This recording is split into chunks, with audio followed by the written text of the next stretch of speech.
Okay, Armor Knights, do you have any good units? We have hype moments and aura. Ah, the Armor Knight. A staple in any Fire Emblem game's roster. Right up there with the blue-haired lord and the beautiful woman on a Pegasus, this class is one of the ones that's just essential for every game. It doesn't feel like Fire Emblem unless there's a dude in armor.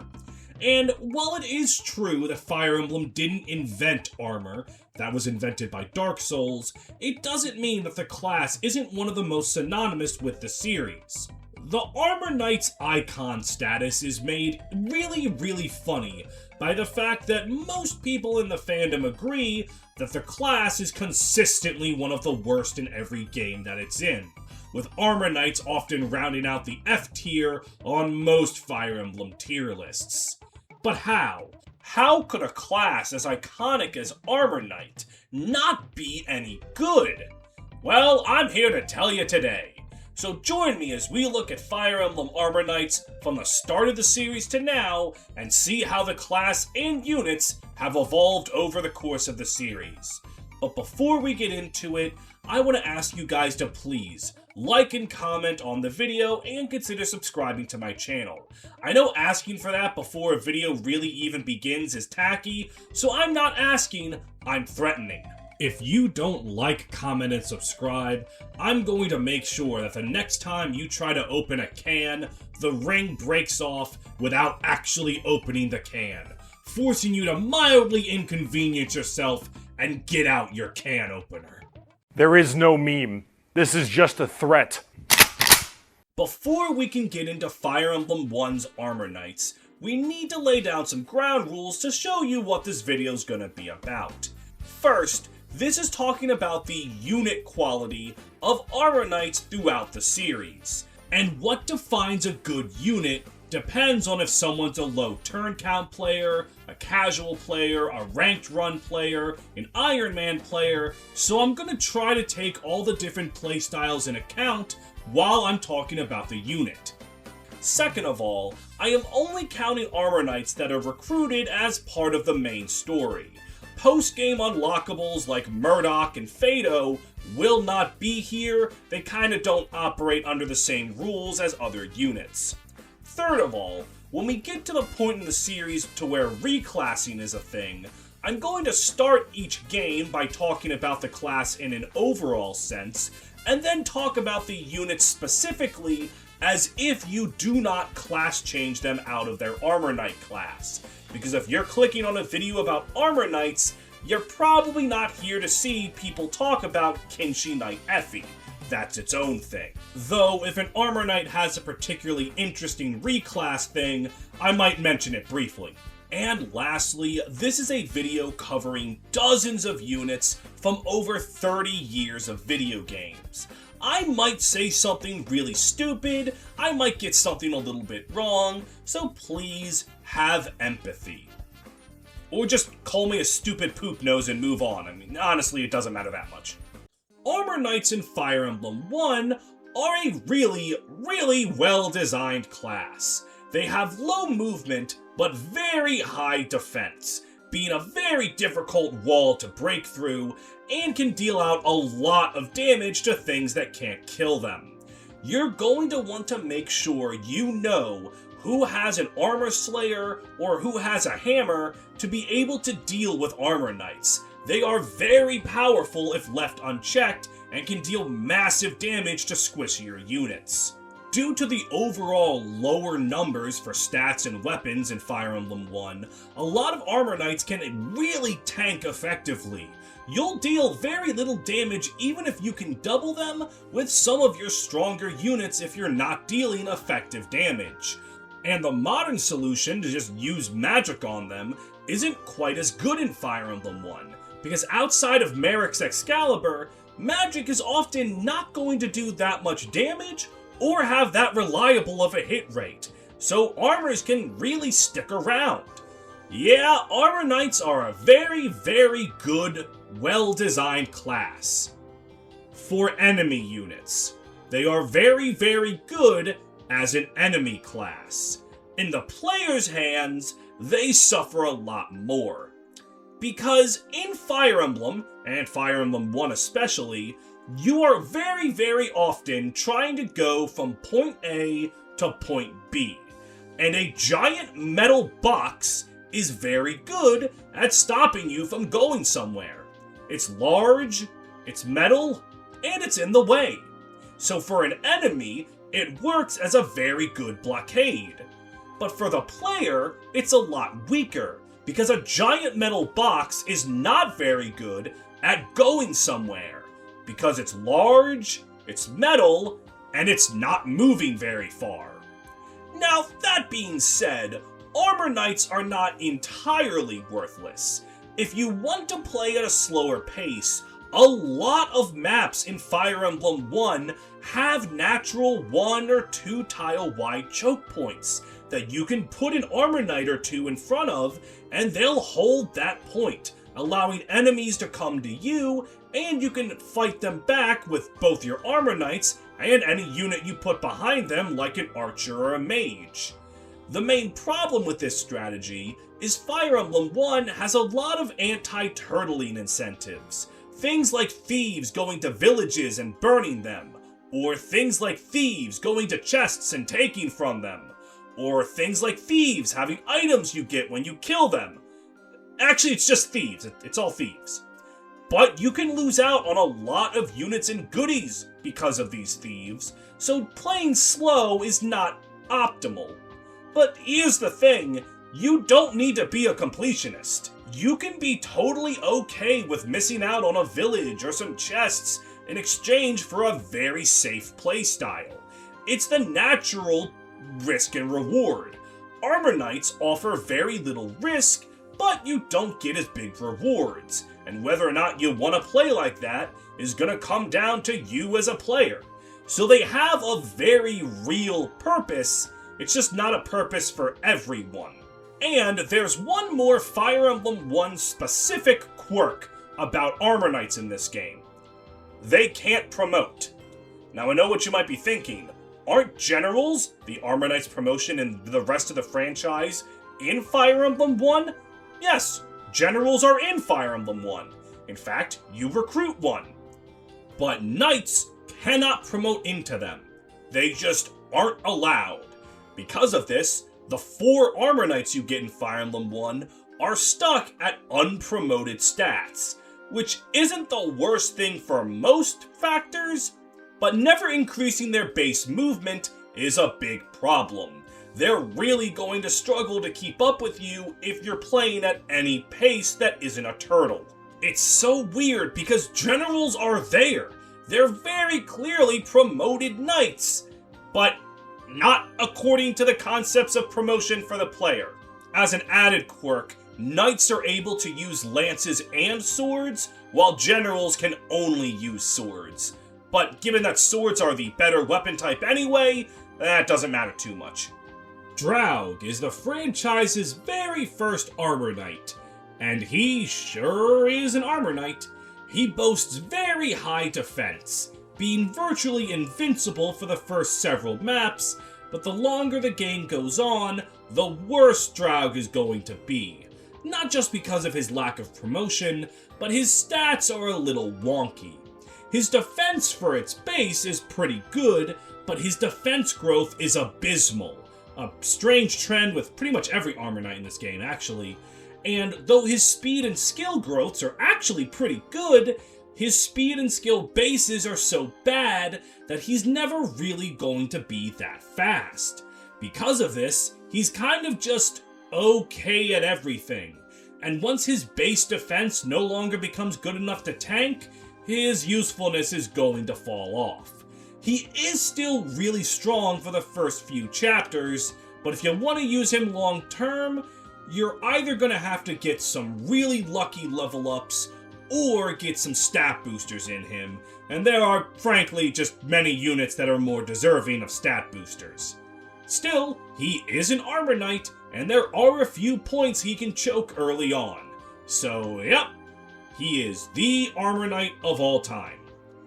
The only interesting thing about him is his name, Draug, is guard spelled backwards, and that's a joke that's largely kept in every single localization. It is the exact same dumb joke repeated for the entire world, and I think that's beautiful. Roger is the game's second armor knight, and he's actually a bit more respectable than Draug at being an armor knight. His base defense is higher, and his growth rates for HP and strength are actually quite respectable, meaning with a few level ups he can actually do some pretty good damage and choke points decently well. The only problem with Roger is, again, as an armor knight, you have to play at his pace, and if you want to play at his pace, he is sandwiched between two units that do that job much better, with Bantu before him being a fire-breathing dragon with very high defense, and Minerva coming after him being a wyvern knight with very high defense. Both of these are going to do Roger's job a little better. But if you're playing in Iron Man context and Bantu died, or if you want to have Minerva fly around and do other things and have Bantu and Rad be your front line, I said Rad and not Roger, fuck. Roger can do his job well, which is something that true F-tier garbage can't say for themselves. So Roger gets the C of approval. Well, maybe not C, like a C minus, D plus maybe. It's a passing grade. You recruit Dolph and Macellan at the exact same time on the exact same map, so I'm just going to cover both of them at the same time. Dolph and Macellan are solid filler. They're actually comparable, if slightly inferior to Roger, but if Roger's dead and you're doing an Iron Man context, they can do the job of choking a point decently well. There is no reason to use them if you've trained up Roger or have been using Bantu, but that's not always possible for every type of playthrough, so they can come in and do an okay job. Dolph better than Macellan, as his growth rates are much better than his friends for some reason. And there's not too much interesting to talk about. The only things I can think of are 1, their NES sprite is just pure beauty, and 2, I was looking through the wiki, checking up on growth rates and stats, and Dolph's name comes from Adolf. And there was an Adolf Hitler hyperlink on the Fire Emblem wiki, as if I didn't know who Adolf Hitler was. Yeah, I clicked on it, and it took me to the Raya Wikipedia page. The 5th and final armor knight in the game is the pre-promoted General Lorenz, and in my opinion, he's the best armor knight in the game. He does come in very late, but his base stats are very respectable. His bulk is nothing to sneeze at, and he can tank a hit pretty well. And if you give him a Worm Slayer, he can handle the Wyvern Riders that you're about to face right after you get him, and since dragons are the only thing in the game slow enough for armor knights to consistently double, he can be a very good wall for the late game dragons too. Granted, this isn't the best way to face them because of his poor movement, but he makes for a very good unit if you're willing to play at his pace. And on top of that, even if you aren't, the next few maps offer a lot of deployment slots that you can just throw Lorenz on there as a filler unit, and he'll still do his job. Maybe like once, but hey, that's more than some other filler units can say. But that kinda goes to show how good armor knight units are. The best one in the game is usable filler at best. Well, if they start this low, surely the next game in the series has to improve them somehow, right? Okay, I got good news and I got bad news. The bad news is that Fire Emblem Gaiden did not make armor knights any better. The good news is that Fire Emblem Gaiden made armor knights a lot funnier. The way that they work in this game is that they are a 3-tier class, starting out as soldiers that promote into armors that promote into barons. With how Gaiden's class system works, base stats of the class are king and are what a lot of units are going to be following. And barons have the highest physical strength and physical defense of any class in the game, at the cost of, as you would expect, the lowest speed and movement. So just like before, they can choke a point really well. Though getting them to that point is slow, they can still do their job. But Fire Emblem Gaiden has a lot more mages that they need to worry about, like the teleporting witches, that make them choking a point feel a lot less safe than it is in the game prior. So, put simply, Armor Knights are still decent if you play at their pace, and hard to use if you don't. But wait, I hear you say. Didn't you say that they were funnier? Well, there are a few things that Armor Knights can do now that are really funny. First of all, warp in this game is not as restrictive as it was in Fire Emblem 1. Once your cleric learns the ability to warp, she can send a unit anywhere on the map for an HP cost that can easily be healed off. Because of this, Armor Knight's poor movement might not even matter, because you can just warp them to wherever the fuck you want. Though, of course, if you're gonna warp someone, you technically have better options to warp, but who the hell cares? Just warp your Armor Knight on a choke point and just let them go. And there are also 2 rings in this game that Armor Knights can use really well. The Angel Ring automatically sets your luck to 40, and in Fire Emblem Gaiden, luck is your magic evasion rate. So you can have an Armor Knight with 40 luck essentially being immune to physical damage and having a 50-50 chance to dodge every conceivable spell that gets thrown at them. Not a reliable strategy, but a funny one you can do. The real king is the Speed Ring. With this equipped, their speed gets set to 40, and they get 5 additional moves. The Speed Ring instantly patches up a Baron's 2 biggest flaws. And since Barons have the highest physical strength in the game, they don't mind that their only inventory slot doesn't have a weapon. They'll still do a metric buttload of damage. Now, these rings don't magically make the Barons good. The Angel Ring is better off in someone else's hands, and the Speed Ring does come pretty late, but Speed Ring Lucas is a feeling that you have to feel at least once as a Fire Emblem fan. It is a lot of fun, even if it doesn't exactly make the class good. Speaking of Lucas, he's the first Armor Knight you get in the game, and he's decent as a temporary member. For Elm's Act 1, he is actually pretty good, having some of the highest strength and bulk for the entire act, and can help set up kills for your villagers, and just in general tank on the front lines. And if you play it right, you can have him promoted at the Deliverance Fountain. But for his usefulness beyond Act 1, he's gonna struggle a bit. You start facing more powerful mages and maps get bigger and your other units get stronger during Act 3, so he's gonna fall behind a bit unless you make the time for him. And if you do, like I said, the Speed Ring immediately makes him really funny, but it's still not worth it to give it to him. There are better units that don't lag behind like him before that point. However, he is still good for Act 1, and that is true on both a casual and serious pace. So he has something he can do, but his long-term investment depends entirely on if you feel like putting up with him. Forsyth! Valbar is very similar to Lucas, but for Celica's route.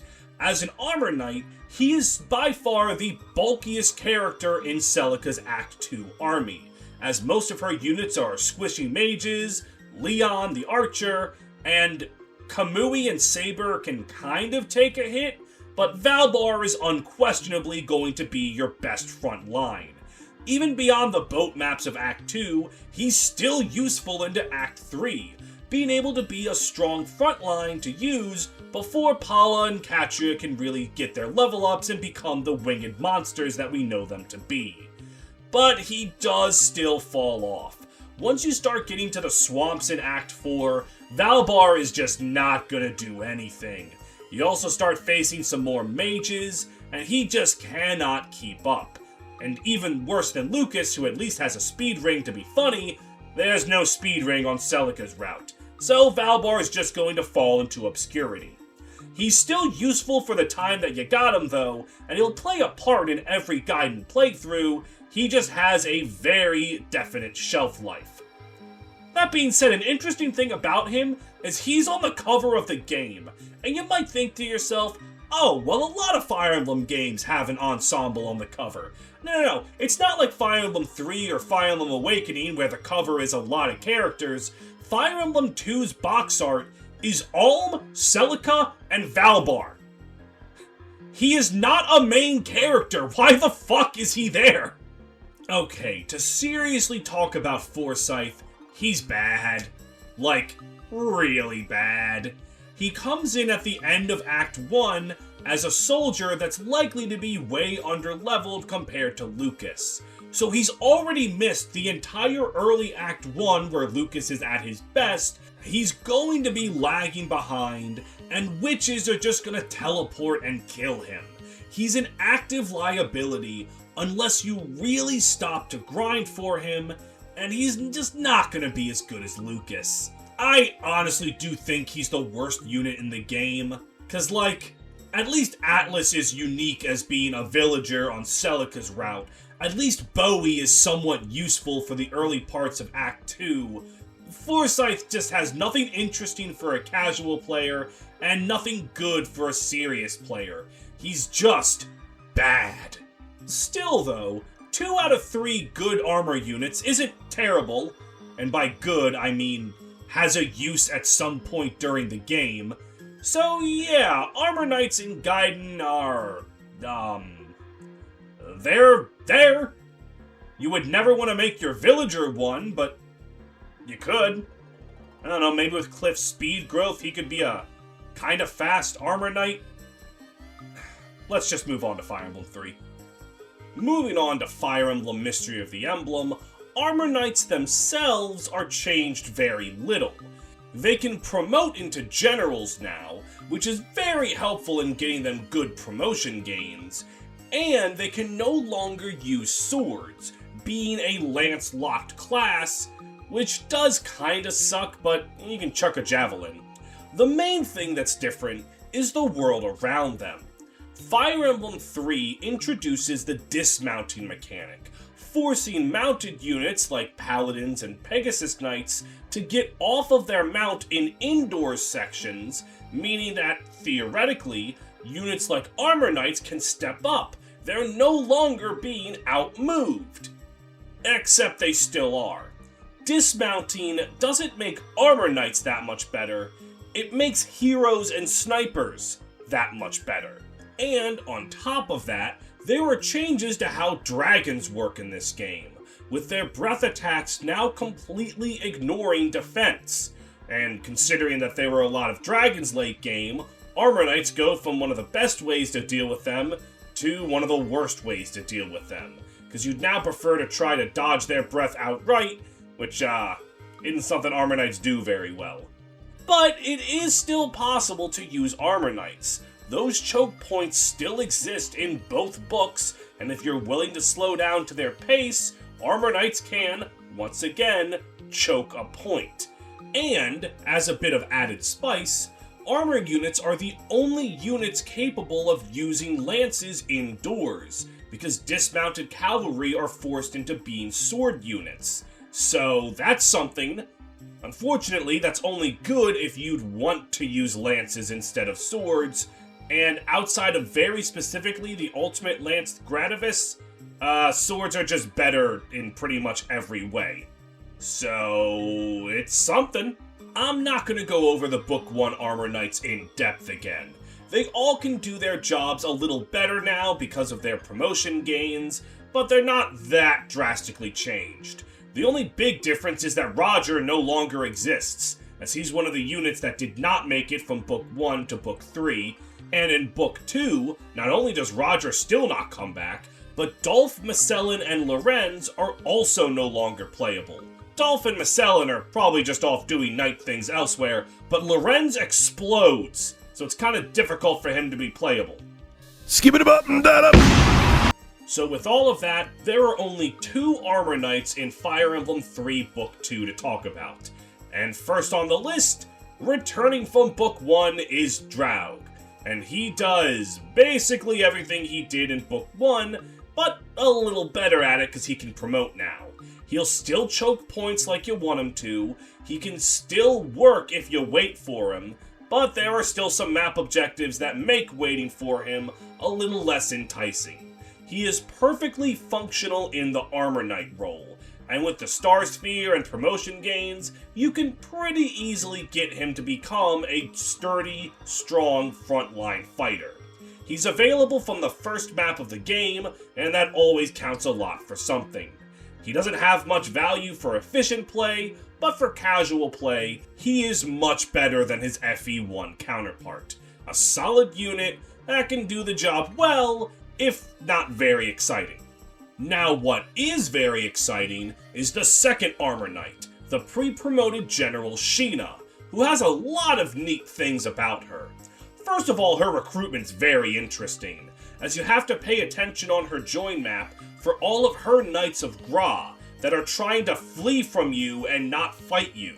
By never killing any of them, when you reach Sheena at the end of the map, you can recruit her. And that's a neat little requirement. You can then completely throw that out the window after you recruit her and have her kill her own soldiers for experience, which is really fucked up, but also really funny, and is kind of the best way to grind her, because Sheena is a growth unit.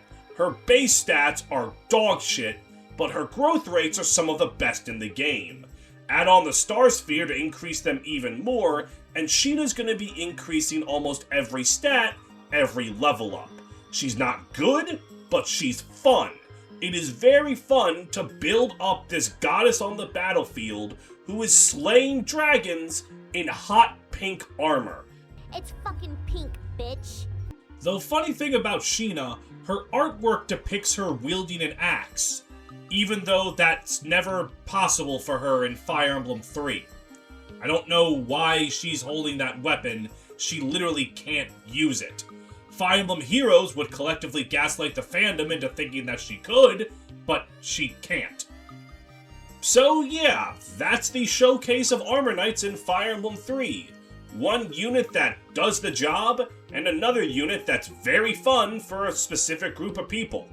I think it's an alright showing for the class in this game. Though, I really wish we can get to a point where an Armor Knight is just unequivocally good. No semantics needed, no asterisk saying good on casual play, just a good Armor Knight. Hopefully Fire Emblem Genealogy the Holy War will give me what I need.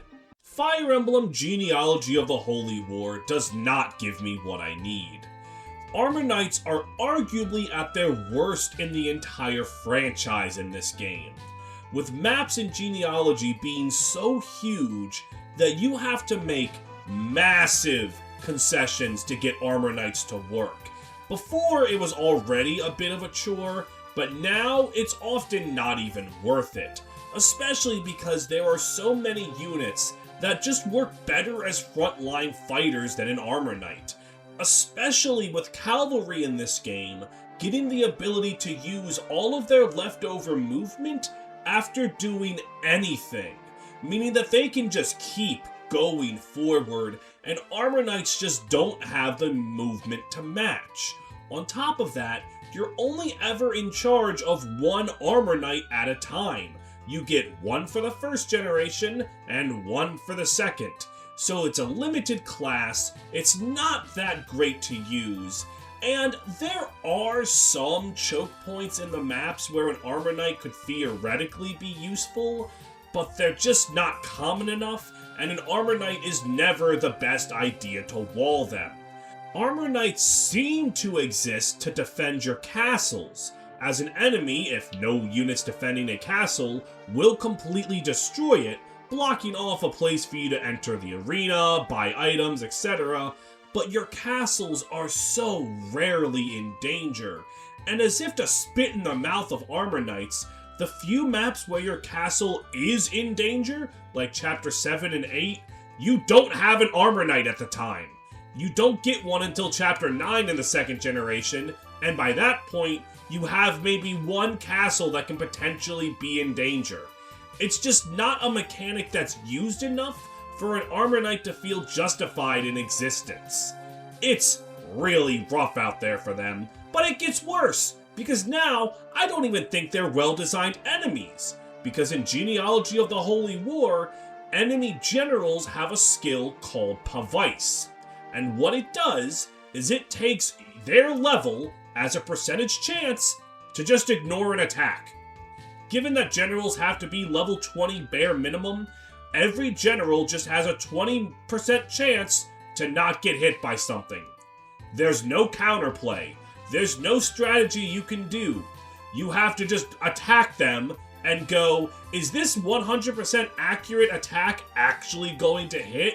And then the general's gonna bust out Pomni's signature catchphrase, well, it is possible, and then not take any damage. It's really frustrating when it happens to you, and given that generals are a very common type of enemy, it's going to happen to you a lot, and I fucking hate this skill. Anyways, Arden is a unit that's god-awful capabilities are caked into his character. The fact that Arden sucks is the center point of his personality, of his dreams and motivations. His Fire Emblem Heroes description even remarks that he's usually just left to sit around a castle. The Fire Emblem 4 manga adaptation has him just sit at a castle for the entire events of Chapter 1. This dude sucking ass is integral to his character. So naturally, his unit does, in fact, suck ass. He's not as tanky as other units around him. His combat is abysmal. The only reason you want to use him is because you like Arden and want the game to go fuck itself for making it so hostile to him. And you know what? That does kind of work. I can't act like there isn't an amount of satisfaction you can get from building Arden up and having him be a general on the front lines. Because once he promotes, he can kind of function. If you give him the Brave Bow off of Medale or Jomke and just have him go into a group of bow enemies, he can kill them all. Anyone else can do that, but Arden can do that. He really is not good, but because of how not good he is, I end up using him every time I play FE4. It's kind of baffling how they made a dude who sucks ass on purpose, and that's what gives him his purpose. He's a very fun unit to use, but it's specifically because he's unfun to use. It's really hard to describe. You'll have to use him in a playthrough yourself to really understand the appeal of Arden. The only thing he does for efficient playthroughs is get the Pursuit Ring, which will then be sold off to Lewin or Noish.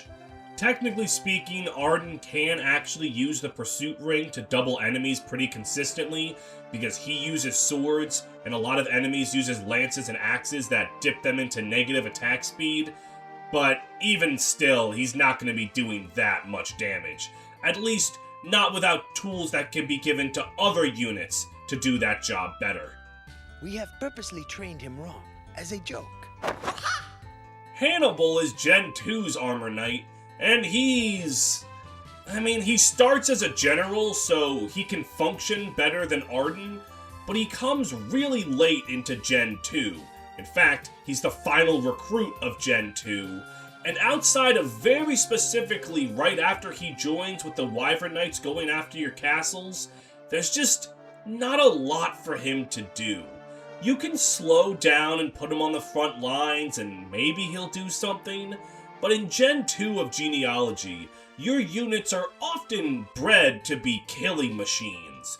They don't need an Armor Knight like Hannibal around to do something. You've probably made them all sufficient on their own. But he can technically tank? Yeah, he's really, really not good. Awesome design, love the dude as a character, but as a unit, he's the worst of the 2nd generation, and I don't think very many people will disagree. Genealogy of the Holy War is a really really rough time to be an Armor Knight. Even for casual players, they'll find it hard to justify using Arden and Hannibal. It's just not good. But we always have the next game to look forward to. Fire Emblem Thracia 776 does not have the massive maps of Genealogy, so surely Armor Knights have to be better in that game, right? So in hindsight, asking for them to be better than they were in FE4 is really not asking for much, but it is worth noting that Fire Emblem 5 did answer the call. Armor Knights do function better in this game. Though, honestly, it's not really due to reasons of the class itself. The class still functions the same way as it does in games prior, promoting into generals, and Pavice comes back, but it's not nearly as infuriating as it was in FE4 because it's much easier to play around. The main problem with using Armor Knights is that a lot of enemies have anti-armor equipment. Rapiers and hammers are very common. This is likely because of Fire Emblem 5's capture mechanic. These enemies have these weapons not because they want to kill Dalsin, but because the game wants you to steal them so you can then go and kill other enemy Armor Knights. Which makes a lot of sense, it just really feels bad for your Armor Knights. However, Armor Knights in Fire Emblem 5 are still actually pretty decent. Though not for the class itself, it's more so the circumstances that surround the two Armor Knights you get. Armor Knights themselves kinda have the same problems they've always had. But let's get into the specific units. Dalsin is the first Armor Knight you recruit, and for about 4 maps, he's probably one of the most important units in your army. Dalsin is recruited during the Munster Escape arc of Fire Emblem 5, when you're separated from the rest of your army and have to face a lot of escape maps back to back to back, and Dalsin performs really well there, with his high bulk and constitution making him one of the best at capturing enemies during that arc. And on top of that, if you brought the Brave Axe with you, he's gonna be your best combat unit for those chapters, easily being able to kill almost anything in a single round of combat. Unfortunately, once the Munster arc ends, he's a lot less useful, as you start having more outdoor maps that he can't keep up with, and other units being recruited that just do what he does indoors better. Dagdar and Osian are going to be much better indoor axes, even in the maps where you would want to deploy Dalsin. That being said, he is really useful during the hardest part of the game, so he's still a good unit. Just like Valbar before him, he has a shelf life that you gotta respect. He can be made into a stat ball if you give him scrolls to increase his growths, and maybe if he gets a lucky movement level up or 2, you can use him the whole game. It's certainly possible to use Dalsin the whole time. He's just going to struggle because of all the factors I've mentioned earlier. Xavier is at long last an Armor Knight that's actually just good. You put him in your army the second you recruit him, and you can leave him there the whole game, and he's just good. He comes in with good bulk, a good axe and bow rank, and skills that allow him to really contribute. Not only does he have Pavice, which will work on enemies sometimes, he also has the skill Accost, which means if his attack speed and his HP is higher than the enemy, he'll do another round of combat. This synergizes really well with the Brave Bow that he can take from Selphina and use at base, giving him actually quite competent combat. He also has the skill Wrath, which will automatically trigger a critical hit if Xavier's attacked first, which means he might not even have to double, he'll just kill an enemy in one shot with Wrath. And he has an extra point of movement over other generals so he can keep up. He also has an Authority Star, which means that all units of yours on the battlefield get a free 3% hit and evasion increase just because he's deployed.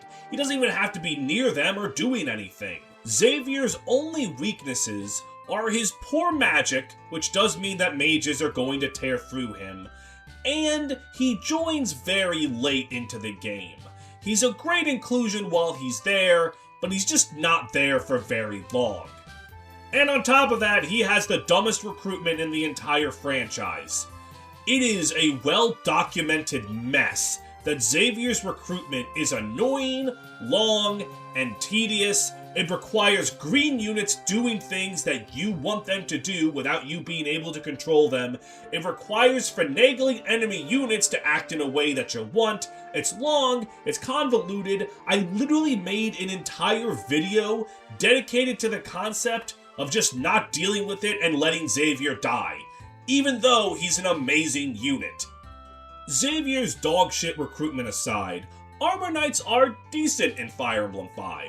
You only get 2 of them, and the first one has a purpose, and the second one's just a good unit. So yeah, not exactly mind-blowing for the class though, as nothing about them being Armor Knights specifically play into why they're good, but hey, I'll take it. You gotta be able to take your wins where you can get them, because God knows they can be taken away from you in an instant. Case in point, your win is instantly taken away from you in Fire Emblem 6, because the Binding Blade really does not like Armor Knights. First of all maps in this game are siege maps, meaning they're all about getting from point A to point B, something that Armor Knights have struggled with. And due to the rescue mechanic, your cavalry can ferry Roy around to the end of a map even faster than Marth could go in FE1, further leaning FE6 into a fast-paced, movement-dominated game. And the real dagger for the class is that this isn't a Master Seal game like the games prior. If you want to promote an Armor Knight, you have to use a specific item called the Knight Crest, which also is the promotion item for Cavaliers, which means not only do Armor Knights have to be worth using on their own, if you want to promote them, you have to think that they're more useful than a Cavalier, and that's just not possible.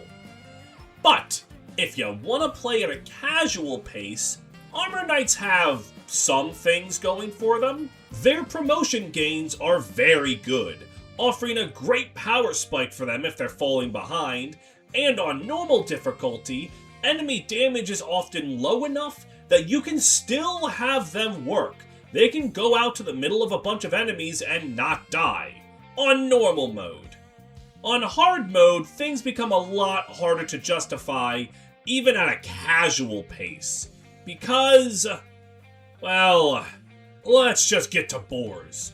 On paper, Boars is supposed to fill a Draug-esque niche, being an Armor Knight on Chapter 1 who tanks hits for a little bit and then gets sentenced to the bench. The problem is, Boars doesn't tank hits. At all. On hard mode, enemies can pretty easily double him on Chapter 1. He's not delivering any chip damage with counterattacks, because he's very likely to miss due to being at the weapon triangle disadvantage, and as he levels up, his best growth rates are in speed and skill, which aren't going to be that good due to their horrible base. Meanwhile, his actually respectable base defense has a mediocre growth rate that's not going to see it increase very much.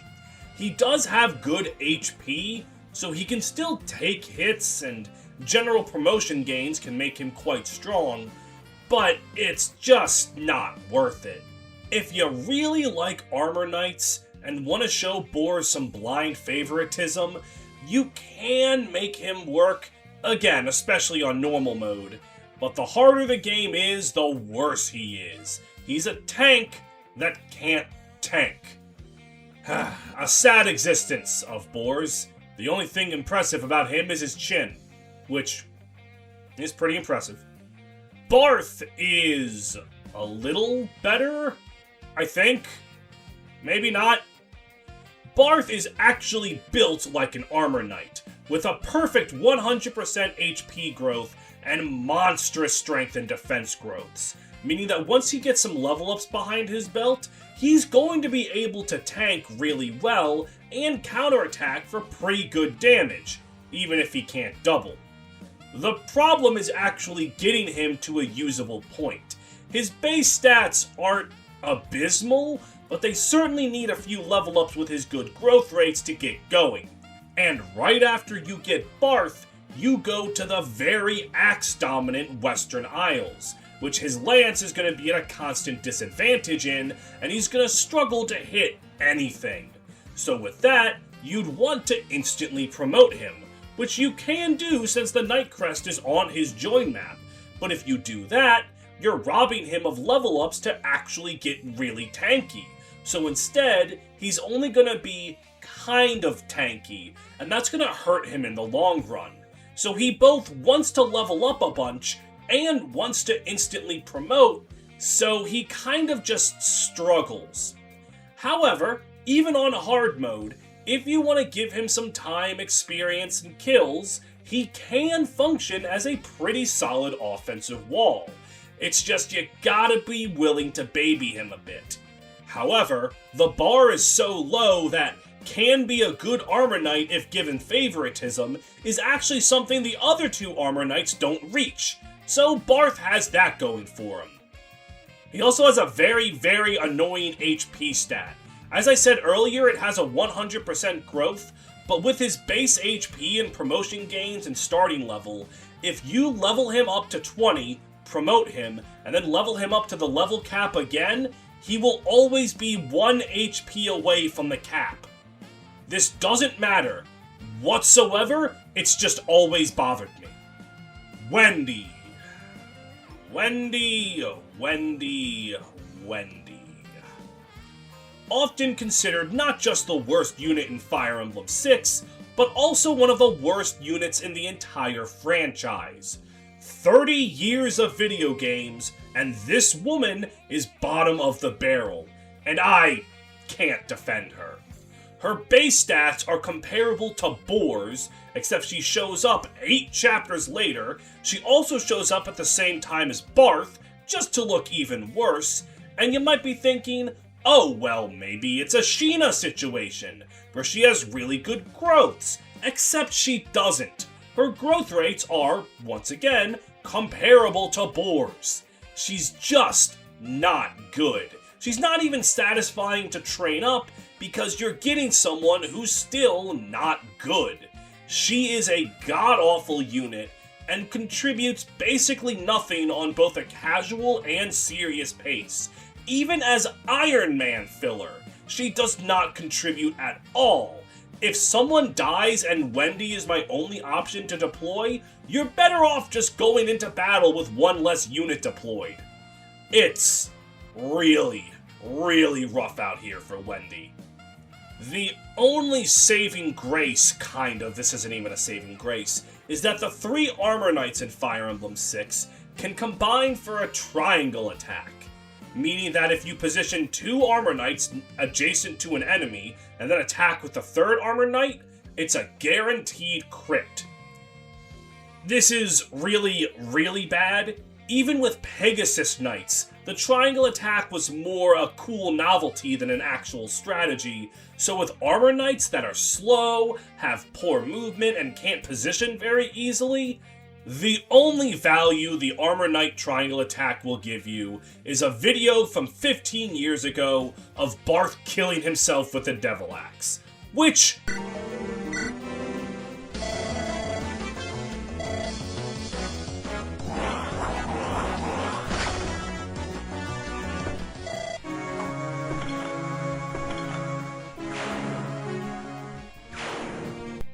Okay, that is pretty funny, so Wendy might actually be S tier because she can enable that.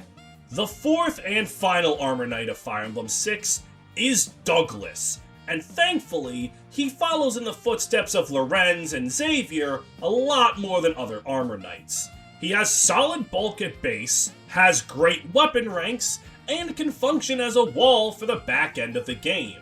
He's not going to grow very much, but he doesn't need to. He is a solid filler unit if you ever have room for a filler unit, either because deployment slots are high, or you're playing in an Iron Man context and just happen to have gotten enough people killed that Douglas is your only option. His speed isn't great, so he can't double, but he can still tank very well. He's particularly useful in Sake as a wall, even if his hit rates are going to make it difficult for him to hit. He's just a solid unit, a real C tier. Maybe not C tier, like a D+. Look, the bar is in hell for Armor Knights, so I'm gonna take what I can get.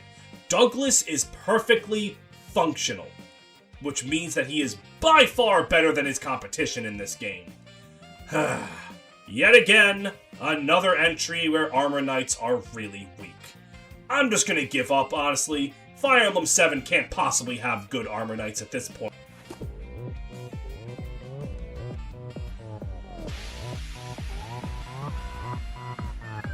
Fire Emblem 7 has not changed a single thing about Armor Knights themselves, but the world around Armor Knights has changed to improve them a fair amount. First of all, Fire Emblem 7 has a lot more maps, by route maps and defend maps, that in Armor Knight's low movement doesn't hurt them as much as they do in FE6. There are a lot of places where plopping a dude in front of reinforcements is a very helpful thing to do. And there are a lot of reinforcements from behind the player that an Armor Knight can stick around and deal with now. This is because of one man who is absolutely climbing the Norwood scale, Merlinus. Because his whole thing is that he's a defenseless cargo, a lot of enemies will spawn near him because they want you to have a unit dedicated to protecting the cargo. This often isn't the most necessary, but it does give something for an Armor Knight to do really well.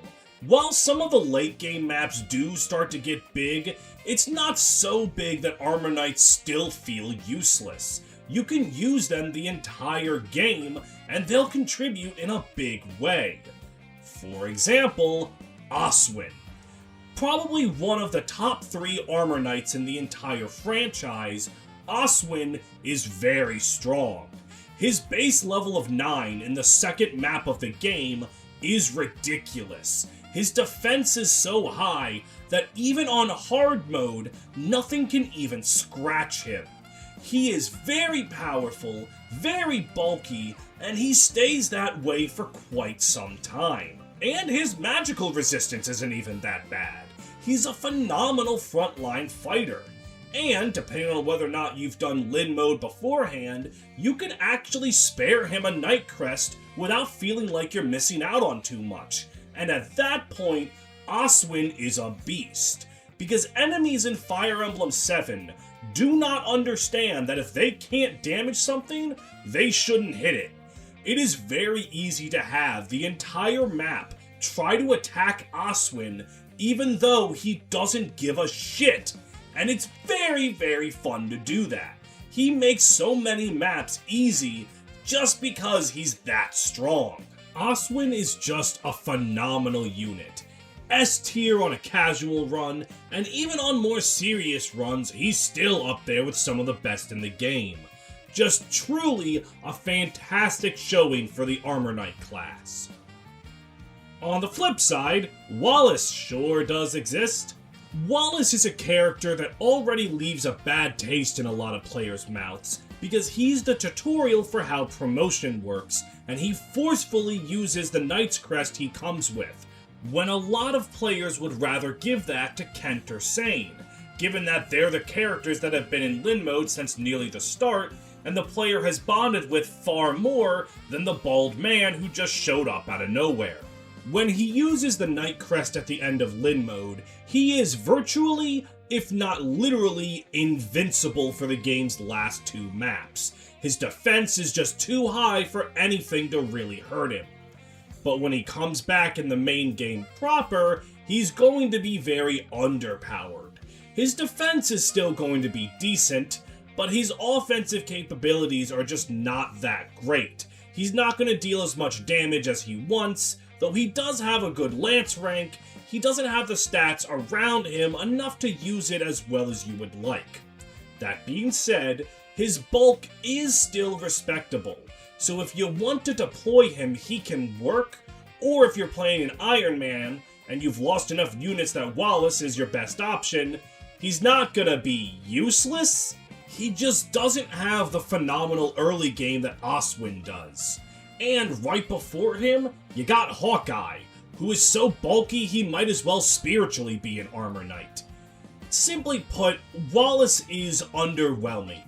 Not exactly unusable, he's not unsalvageable. It's just, if you want a frontline tank, there are many better options than Wallace. So, when I said that Fire Emblem 7 was really good for armor knights, it was mostly just Oswin being that good. Which, honestly, that's fine. A lot of games in the series only have 1 or 2 armor knights, so if only 1 or 2 of them's really good, that basically means the whole class is really good. At least that's my math and I'm sticking to it. Fire Emblem Sacred Stones gives the Armor Knight class what is quite possibly its biggest shakeup before or since: a horse. Armor Knights can promote into generals like they always have, but they also get the ability to promote into Great Knights, mounted classes who are both cavalry and armor units. This fixes the movement problem that Armor Knights have had throughout the series, and in Sacred Stone specifically, it grants them the entire control of the weapon triangle, being able to use lances, swords, and axes. Generals also get all 3 weapon types in Sacred Stones, meaning that Armor Knights can promote into a whole array of weapons. That hasn't been seen since you draw. They also get Pavice again, which, again, it has never been as annoying as it was in Fire Emblem 4, but it is there for the player to get if they want to utilize it.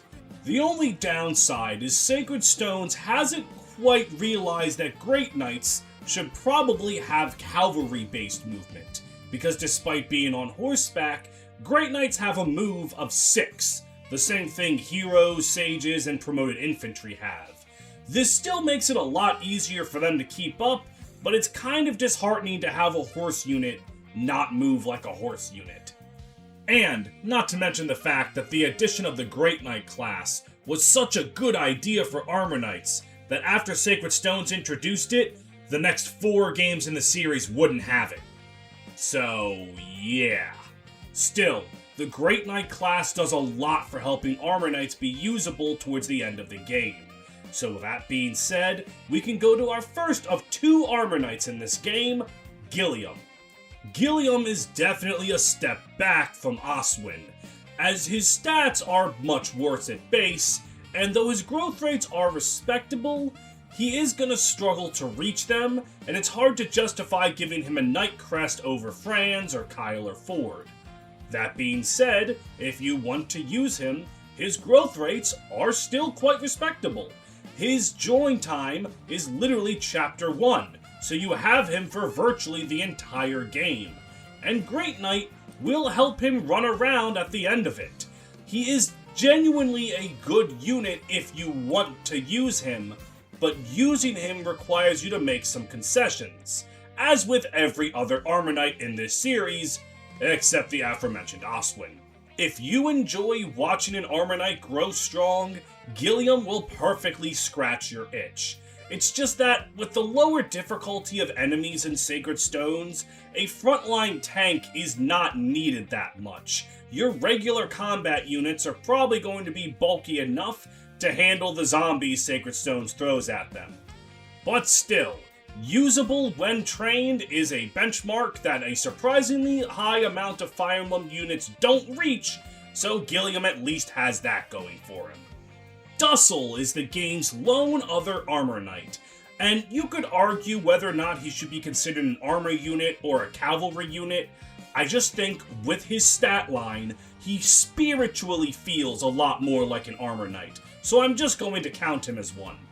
I'm also going to count him as one, because that'll put another point into the really good armor unit category. Duessel is highly unlikely to really get anything other than his base stats. The good news is, his base stats are usable for the end of the game when he joins on Chapter 10. He has insane bulk. His strength is good enough to work with his immaculate weapon ranks, having AAAs in swords, lances, and axes, and can use any weapon at base other than the ultimate weapons. Speaking of the ultimate weapons, he's probably the best unit in the game for the ultimate axe Garm. who has the added effect of giving +5 speed, meaning that if he has that equipped, his speed problem essentially vanishes. Duessel is very powerful, perhaps not to the upper echelons of a Sacred Stones tier list like Seth, Franz, and Vanessa, but he's still really good. The Old Man on a Horse is one of Fire Emblem's most dedicated traditions, and Duessel is an amazing old man on a horse. He is fully worth using in any run of Sacred Stones, even if he doesn't get a level up once. All in all, Armor Knights in the GBA trilogy are mostly towards the usable side.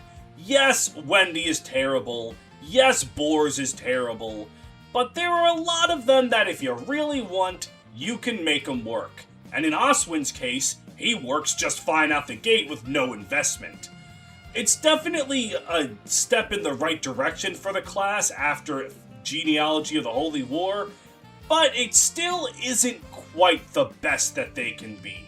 I feel like Armor Knights can get even stronger, and I have hope that Path of Radiance will let Armor Knights shine.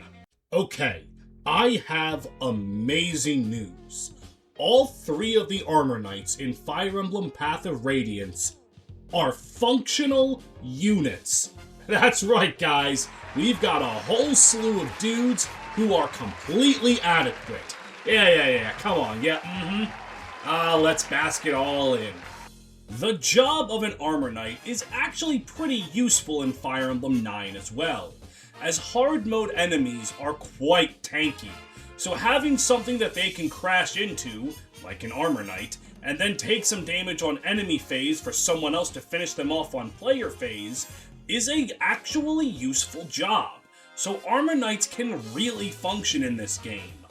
The problem, as it always is efficiency. A lot of maps in FE9 are quite large, and on top of that, cavalry and flyers in this game have Genealogy's Canto, meaning that they use all of their movement after doing something, so they will constantly be moving 8 or 9 spaces towards the objective no matter what, whereas generals are going to lag behind. With that being said, there are still things for Armor Knights to do in Path of Radiance's maps. There are plenty of choke points for them to stand in front of, and they'll do their job respectively. There are also some interesting quirks with them as well. For the first time since Fire Emblem 1, they use lances and swords. Axes have been removed from their arsenal, and that is actually kind of a bummer, as axes are by far the best weapon type in Path of Radiance, but lances will still do the job. Generals also have access to a powerful class skill, not Pavice, but Luna, giving them a skill as a percentage chance to just ignore enemy defense. It's very powerful and can help them score some kills where they otherwise wouldn't. The other thing is the item called the Night Ward. Now, the in-game description of the Night Ward says that it increases your defenses, which it does. It also increases the speed growth rate of whatever it's equipped to by 30%, and it never tells you that it does that. But as you can imagine, an item that increases speed growth by 30% is very valuable to Armor Knights, so they can really run wild with it. All in all, while it might not be an efficient strategy, Armor Knights in FE9 are all, bare minimum, usable. And Gatrie makes an effort to be the most usable of all of them. When you first get him on Chapter 2, he is virtually invincible, which, oh wow, the early Armor Knight's virtually invincible. This is like the 9th time that they've done this.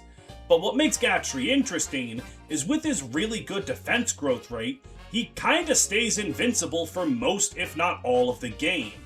The only problem is, he leaves early on in the game's story. He doesn't leave for too long, coming back about 6 chapters later, but those are 6 chapters where you really wish Gatrie could have stuck around. Even still, he has great strength and defense, and can remain on the front lines very well. And his poor speed can be somewhat amended by the fact that the Night Ward shows up on his re-recruitment map. So you can immediately slap that on him, give him some bonus XP, and his speed stat will start to improve. He's not the most flashy unit in the game, but he'll stand on the front lines and he'll take no damage. If that's what you want, then Gatrie is certainly going to pull his weight. And by God, it's a lot of weight. Brom comes in as the second Armor Knight, and if you've been paying attention, you'll realize that the Armor Knight that doesn't have the incredible early game is often forgettable and bad. And Brom, while he does need some investment because he doesn't have Gatrie's incredible early game, will still turn out a respectable unit if you want to invest in him. The problem is wanting to invest in him. Brom shows up right after Marcia, a unit who needs a little bit of investment to become the best unit in the game. He shows up at the same time as Kieran, a unit that needs a little investment and then can become one of the best units in the game. And he shows up right before Jill, who you can get the picture by now. Brom is just surrounded by so many talented units, and Nephany, that he really struggles to stand out. If you want to use an Armor Knight and you want to invest in Brom, it is worth it because he can produce a good frontline fighter. It's just there are a lot of options around him that do what he wants to do a little better.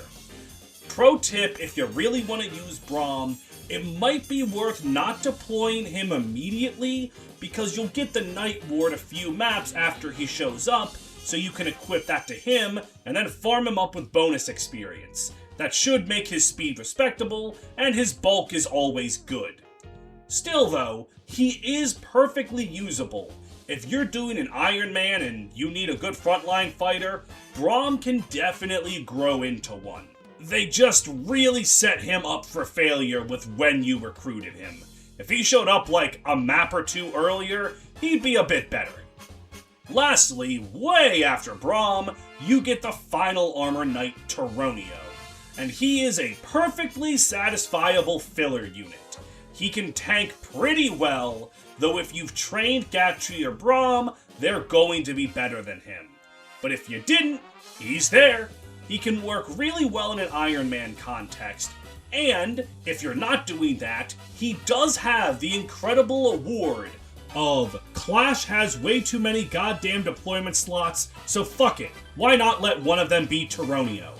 He's had that award for 3 years running. He can also be a bit fun to play with because of his skill Resolve. What Resolve does is when a unit is at half HP or less, their strength, skill, and speed get multiplied by 1.5 times. And that is a huge boost. At base, this means when he's at half health, Tauroneo will have 33 strength, 27 skill, and 19 speed. That is actually very respectable.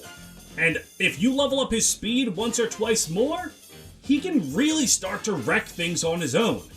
Fuck, imagine if he gets 3 more speed. But that's more of a fun, mean thing to do than something that's actually a viable strategy. All in all, the Armor Knight trio of Path of Radiance is fully functional. Again, they're not the best units in the game, and they're actually quite bad if you're trying to go for a breakneck pace, but for the casual player, they are all very reliable. It feels good to have a Fire Emblem game where there's no abysmal dog shit. You know, just the kind of Armor Knight that makes the class have a really bad rep. I am so happy that none of those are in Path of Radiance. I am just so overjoyed that there's no dog shit. Like, seriously, this class is so often talked down on, and now a game has happened where they're all usable. It just, as someone who loves this class, it feels really, really good. Before we get to the Meg-shaped punchline, armor units in Fire Emblem X kind of work the same as in Path of Radiance, but things are both a little kinder and a little meaner to them. It's a little kinder because maps in Radiant Dawn are a little bit smaller.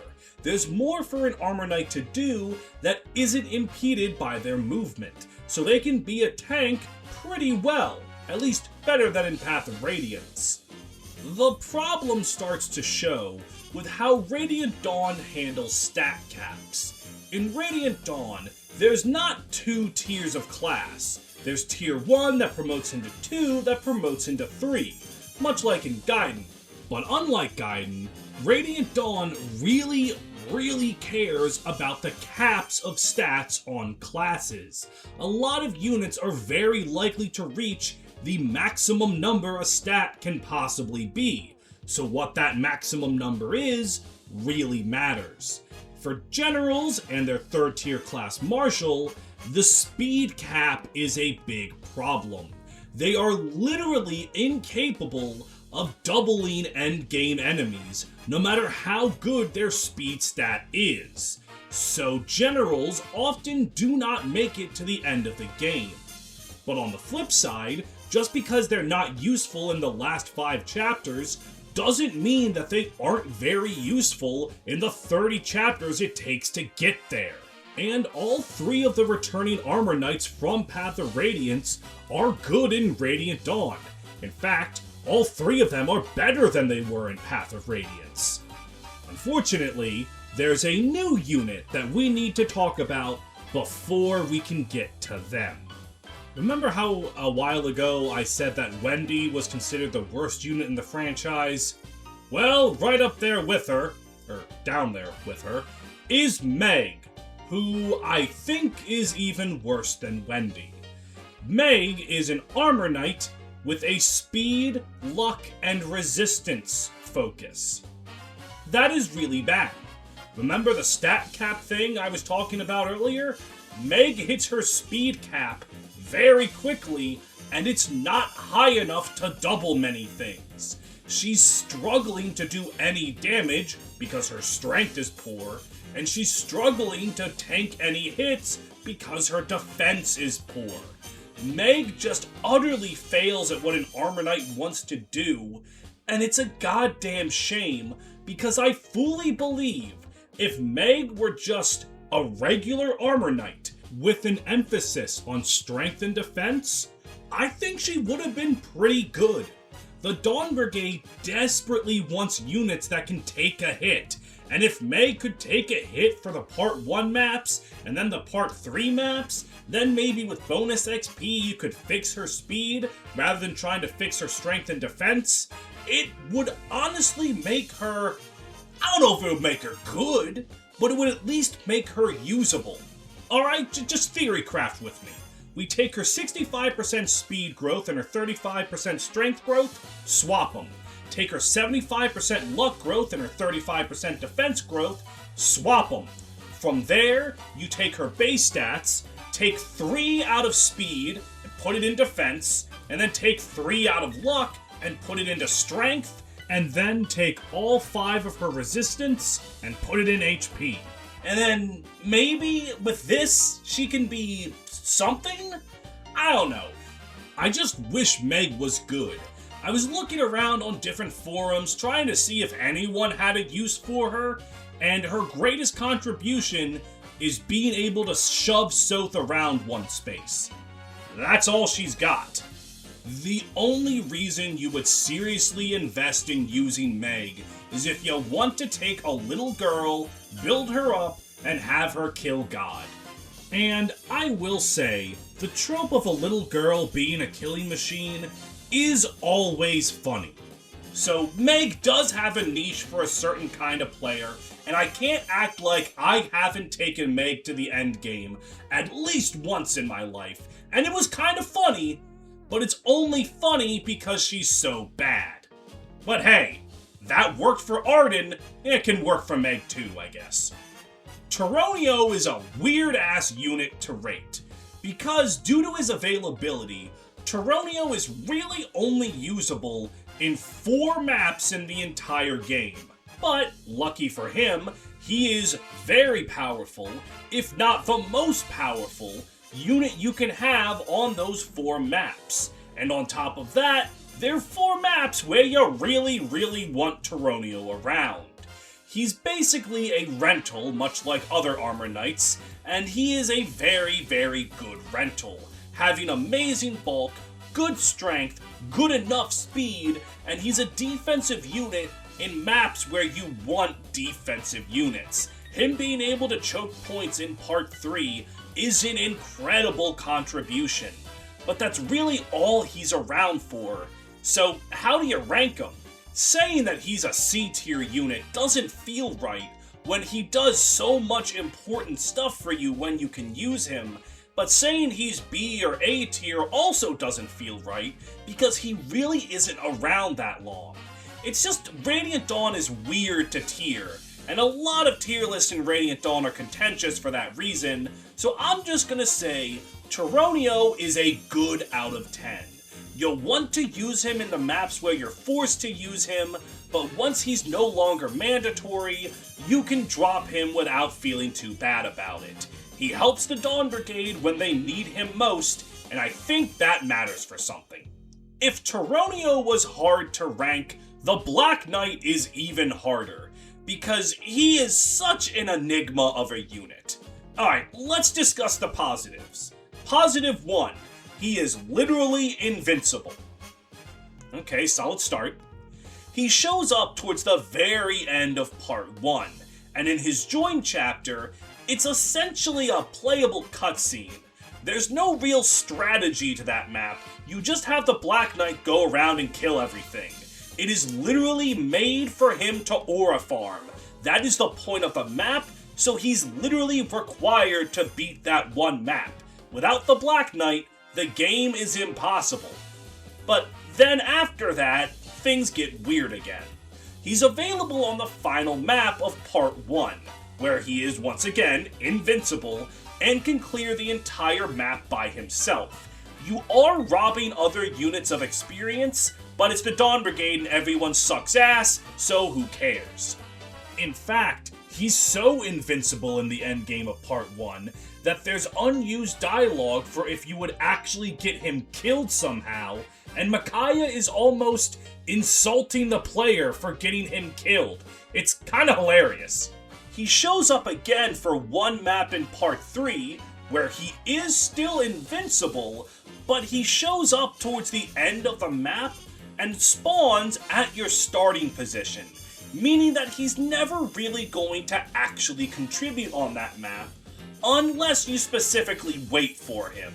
He honestly feels more like a panic button if the player's just not strong enough to beat the map, more so than an actual unit you're going to use. And then he shows up one more time in Part 4, where he's literally invincible, and it honestly feels like he just exists to have a brief, hey, the Black Knight's still alive, and then fuck off. Because he shows up in the middle of a desert map as an Armor Knight. He literally can't get anywhere. He's technically still invincible, but good luck actually having him kill something. So he's really weird to rank. I don't know what to say, other than the fact that I think I would actually rank him just under Tauroneo, which is funny because the Black Knight is literally invincible. But I just think Tauroneo's around on more important maps than the Black Knight's around on. It's weird. Radiant Dawn is weird. Can I get, something normal to talk about, please? Well, wouldn't you know, if you were to ask me who the most normal person is in all of Fire Emblem, Brom would definitely be one of the names to pick.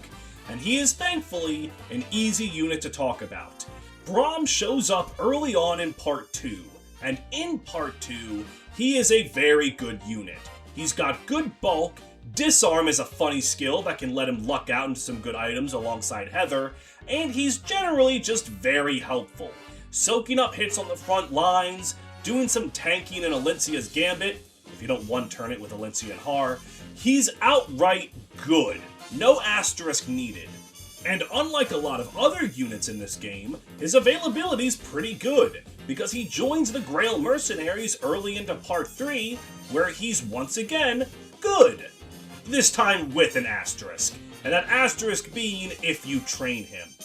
Brom's stats are more than serviceable enough to function on the Grail mercenaries if you want to, but he doesn't have the required deployment that he does in Part 2 that makes him good, so you have to justify putting him on there. And it's not as though Brom can't contribute, it's more so that there's a giant Gatrie-shaped armor knight that just blows Brom really out of the water. But if you like the simple farmer family man, you can use him in this game, no problem. Again, probably not the best bet for the tower, given his poor speed cap, but he can get you there, no problem. A solid showing for him. If his speed cap was just a little bit better, Gatrie would probably have a solid argument for being one of the best armor knights in the series alongside Oswin. He is insane.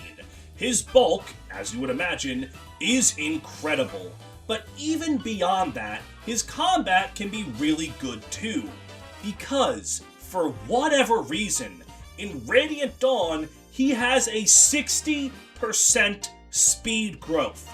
That is even higher than what his speed growth would be in Path of Radiance with the Night Ward. He is incredibly strong, incredibly tanky, and he can get reasonably fast as well, or as fast as a general can get, and the Grail Mercenary maps are often small enough for his low movement not to hinder him. He is an absolutely amazing unit, who is only held back from being an endgame unit because of his speed cap. I hate saying that over and over again, but it really is the biggest thing holding Radiant Dawn armors back. However, just because Gatrie isn't good in the endgame doesn't mean he can't be a big part of how you get to the endgame in the first place. He's strong, he's tanky, he is a fantastic armor knight, and manages to stand out on the Grail mercenaries, which is impressive to do because a lot of them are so good that they take spotlights away from other units. Gatrie manages to be good even still. I actually do kind of like where armor knights have found themselves in these last few games. Fire Emblem 7-10 might not have armor knights in an amazing place, but they're almost all games with armor knights that are usable if you're willing to go at their pace. I like that if you enjoy the class, they'll work for you. I do greatly appreciate that these games are giving them functional stats to work with, Meg notwithstanding, that are allowing them to do their job. They're good.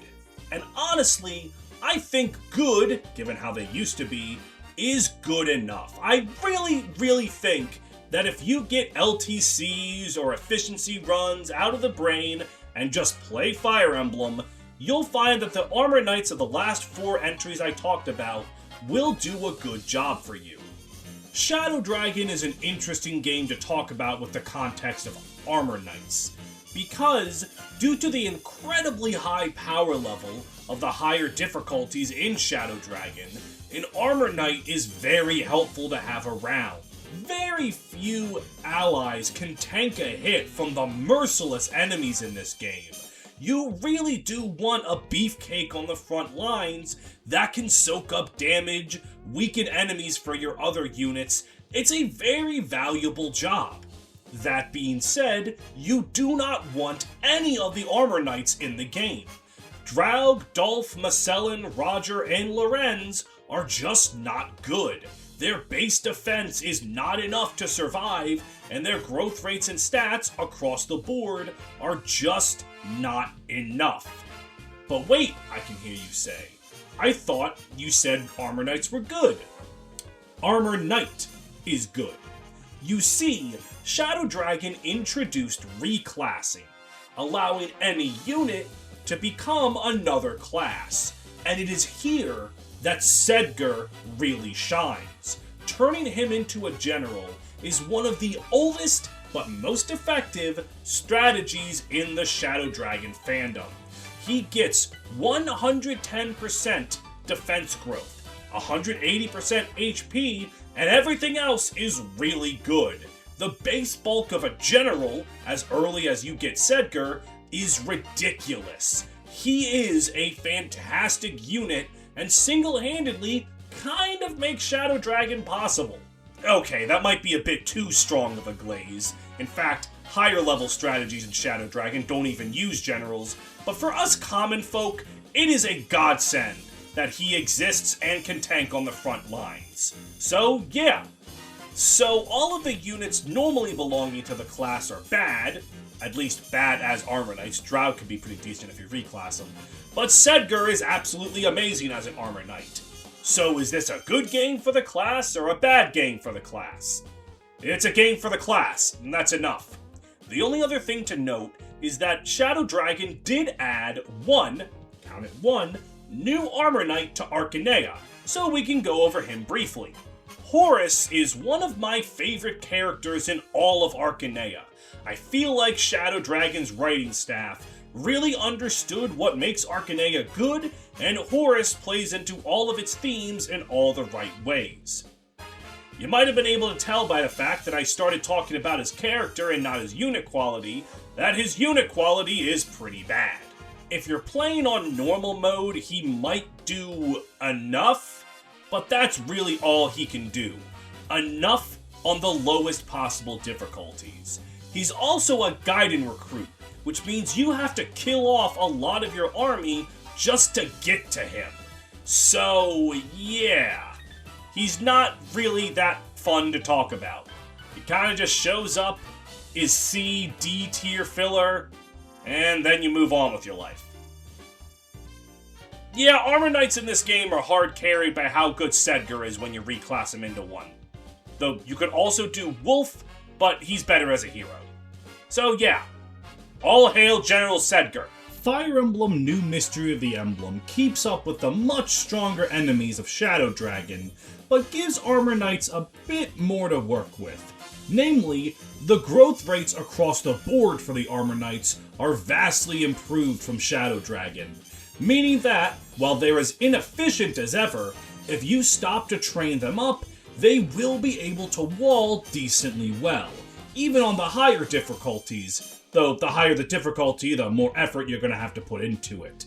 Because of this, all the returning Armor Knights are usable at best, with Lorenz still being fucking dead, but Roger, Dolph, and Macellan all return, and Horace also makes a comeback as well, meaning instead of just Draug and Sheena, you now have 5 Armor Knights to work with. Though, just like in Shadow Dragon, your best Armor Knight isn't even an Armor Knight, it's someone else becoming an Armor Knight. In this game, the Avatar Chris makes for an amazing Armor Knight. With their fantastic growth rates and the Armor Knight's class growth rates, they will become an unstoppable wall on the front lines. So when you start playing Fire Emblem New Mystery, you just have to make a choice. Do you want to play for a crisp, fast play style? Fighter Chris is the way to go. But if you're playing an Iron Man or you just want to not have to worry about dying, Armor Knight Chris is a fantastic option to go down as well. The only other thing to talk about in regards to Armor Knights in this game is Sheena. 16 years after she was depicted using a weapon she can't even use, can finally use an axe. You have to reclass her into a Wyvern Rider, but she can finally use an axe. Good for her. Fire Emblem Awakening is an interesting game to look at. When it came out, and when I was paying attention to the meta of it, Gale Force was the dominating factor. Everyone wanted Gale Force. If you don't have Gale Force, you should be asking, how long until we get Gale Force? But as the game's been out for over 10 years, and people have been experimenting with its gameplay and how the classes interact with each other, I've come to learn that nowadays, people consider Armor Knights something worth having around. For a bit. In the higher difficulties of Awakening, the value of an Armor Knight pair-up is very good, giving +5 defense right out of the gate, and that can be huge for a lot of your units. So even if you never have them fight in battle, having an Armor Knight around as a backpack is a very useful thing to do. But what if you want to use Armor Knights as an actual Armor Knight? A unit that does something? Well, that can still work too. Knights, as always, have their incredible defense, and have their branching promotion from Sacred Stones, being able to become a general, which uses lances and axes, or a mounted Great Knight, which uses all 3 weapons of the weapon triangle. For skills, the Armor Knight gets defense +2, simple but effective, and indoor fighter, +10 hit and avoid when indoors. A little situational as most maps in Awakening are outdoors, but it's something. The general route gives rally defense, which gives 4 defense to units within a 3-tile radius if the rally command is used, and that is a huge buff, especially on higher difficulties, and Pavice, being weaker than it was in games past, only negating 50% of damage instead of all damage, and only working on physical attacks. The Great Knight line gets access to Luna, kind of giving generals both class skills they've had in Tellius and in Yggdrasil, and gets dual defense +10, adding 10% to your dual defense chances, which is basically the ability to ignore an attack if you have a paired up ally. The armor class is a frontline support in these games, being able to take a lot of damage and support their partners through means of pair-up bonuses, rally defense, or dual defense. They're still slow as hell, but thanks to pairing up and an infinitely viable rescue staff, it is not difficult at all to get Armor Knights around on a map. If you're a casual paced player, they are easier to use than ever here, and if you're a serious player, they make for some good backpacks. Case in point, the first Armor Knight in the game is Kellam, and he does a phenomenal job. He has very, very high defense for when you get him, meaning that he can shrug off a lot of hits even on Lunatic, and due to those aforementioned pair-up bonuses, you can slap him onto Crom or Vake, and they can really use the defensive boost.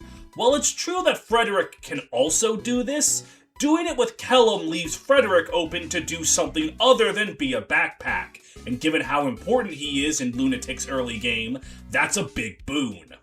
His long-term viability as a unit will depend on if the player wants to put effort into him. He can just be a backpack that once your units start to get stronger and no longer need the defense boost, he gets dropped, or if you want to use him long-term, General is actually better than Great Knight because rally defense is very helpful on higher difficulties. If he can't backpack for extra defense, he can just rally for it, and that support is valuable, especially in some of the more enemy-dense maps in Awakening, where giving someone +4 defense for 1 turn means that they'll have that for fighting up to 10 dudes at once. Kellam is a solid unit. He's not exactly S tier or anything, but he gives a solid role in the game and can contribute at every level of play. Almost to fit Kellam's character, it's not the flashiest work, but it is appreciated, even if you don't realize how good he is. Oh, god damn it, how do I pronounce this woman's name? Is it Kjelle, Kelly, Gile, Jelly? God, I'm gonna get it wrong no matter what I say, so... Tyrone is actually quite a surprisingly good unit. She manages to be a child unit that's actually pretty good for efficiency runs. For those of you that don't know, a general rule of thumb is that the children units in Awakening are not very good for serious play, but are very fun for casual play.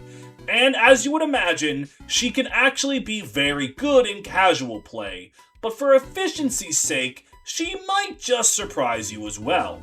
First of all, she's Sully's daughter, and since Sully is one of the better units in Awakening, it is highly likely that you're using her, and by extension, will have her married off in time to recruit Shelly. Shelly's map is also immediately playable the second you get the ability to recruit children, so you can pick her up and still have her around to contribute for over half the game, removing the availability concerns some children have, and her paralogue isn't that difficult. There's really no barricade to stopping you from getting her right away.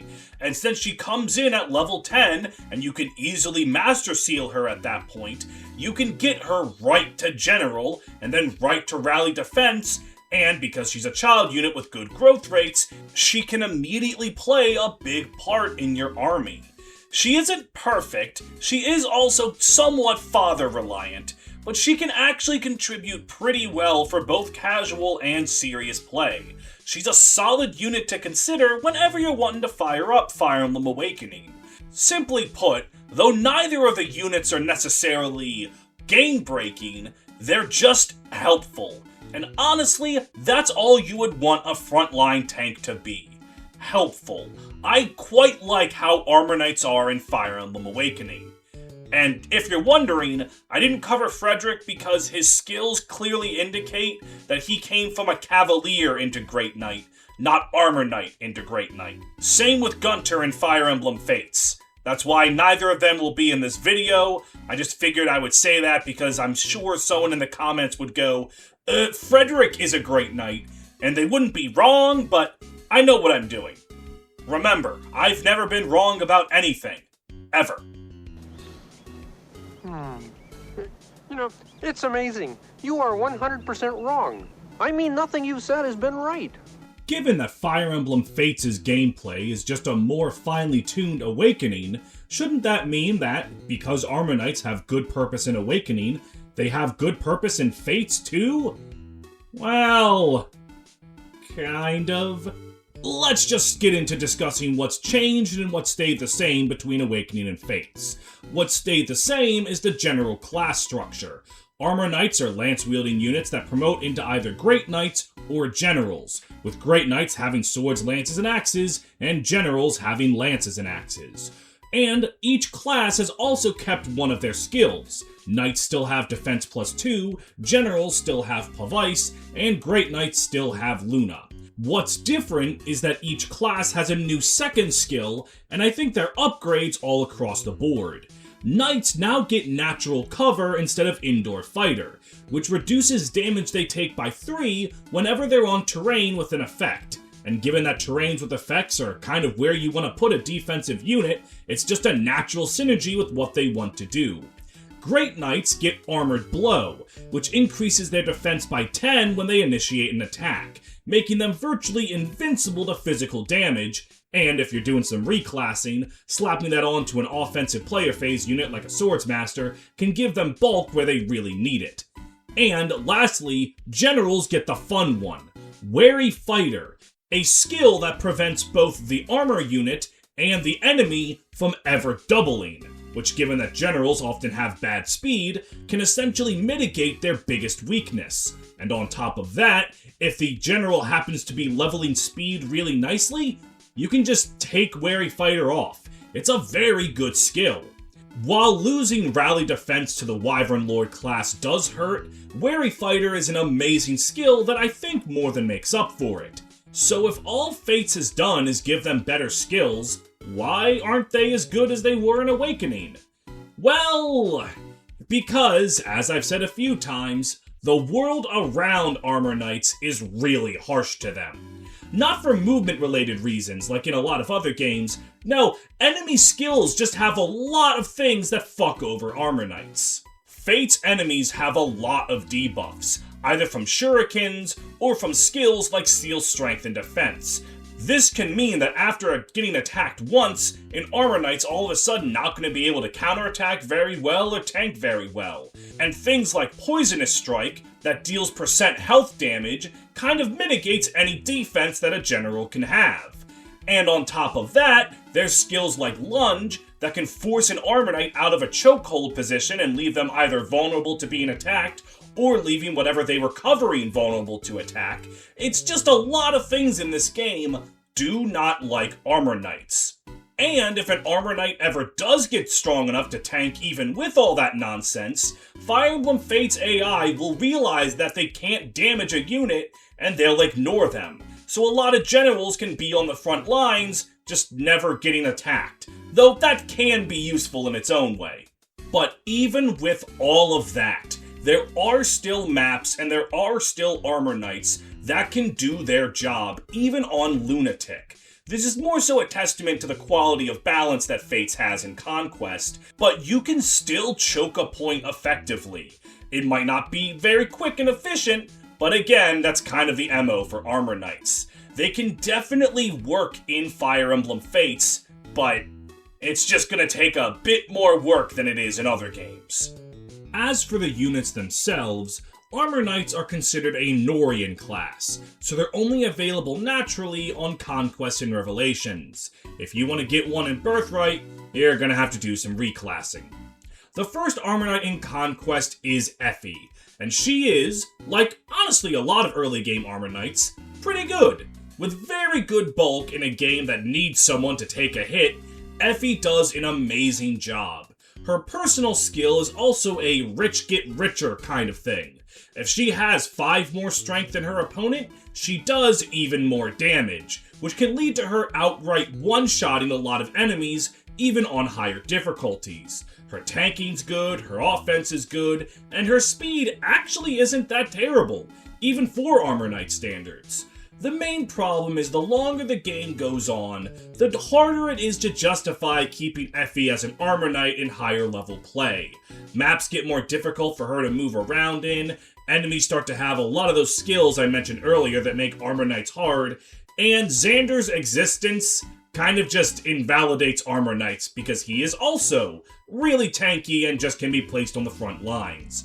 That being said, if you want to use Effie, she can work from the first chapter she's in to the end of the game. She's a very strong Armor Knight, and if you want to get into some reclassing shenanigans, the current hot sauce that's been discovered is having her bond with Mozu to get Archer and then going Kenshi Knight, which is apparently really powerful.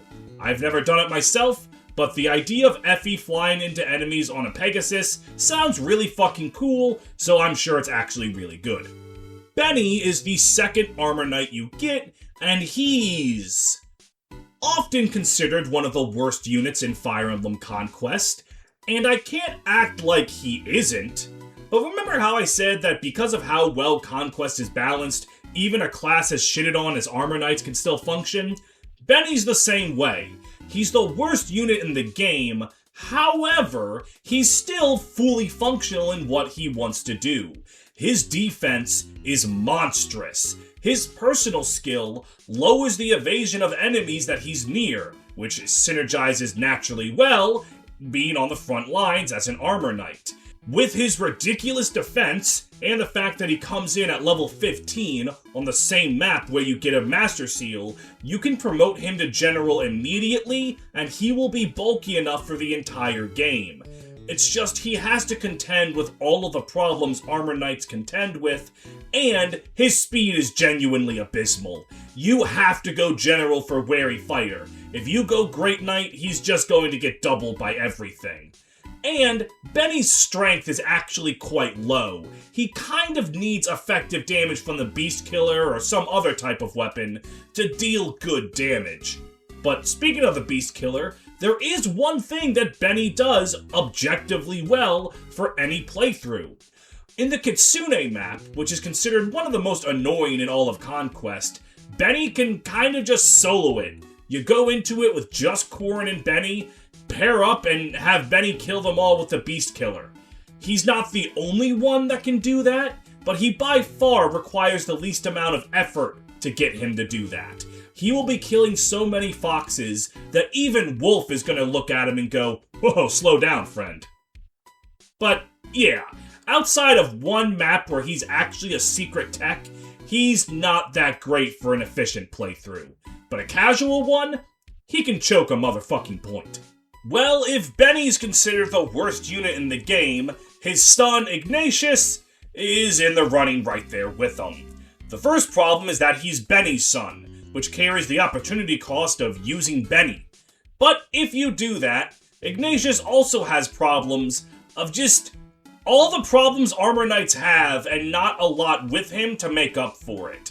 Yeah, he's a child unit, so you can get him a mother that will make him a god, maybe, and then he can do Ignatius things, but almost no one uses this guy, and there's not much of a reason to put that much effort into making Ignatius good. Like his father, if you want to use him, he can hold down the front line, but there's just nothing about him that stands out. Hell, his personal skill will actively damage him if he's on his own. But, he's just not that great.